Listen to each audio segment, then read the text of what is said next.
نئے وزیر اعلیٰ پنجاب کا انتخاب کل ہوگا۔ سیاسی ہلچل عروج پر، نون لیگ اور اتحادی اراکین کا ہوٹل میں پڑاؤ۔ بلاول ہاؤس میں پیپلز پارٹی کی پارلیمانی پارٹی کا اجلاس۔ آصف زرداری کی تمام ارکان کو اسمبلی میں حاضری یقینی بنانے کی ہدایت۔ سیاسی مخالفین کے ایک دوسرے پر سبقت کے دعوے۔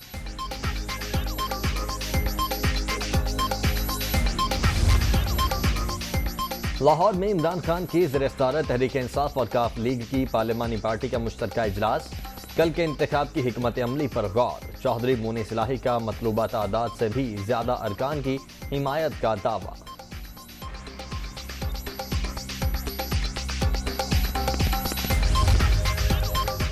اور تحریک انصاف کے کچھ ارکان پرویز الہی کو ووٹ نہیں دیں گے، رانا ثناءاللہ کا بڑا دعویٰ۔ وفاقی وزیر داخلہ کا عمران خان پر ارکان کی خرید و فروخت میں ملوث رہنے کا الزام۔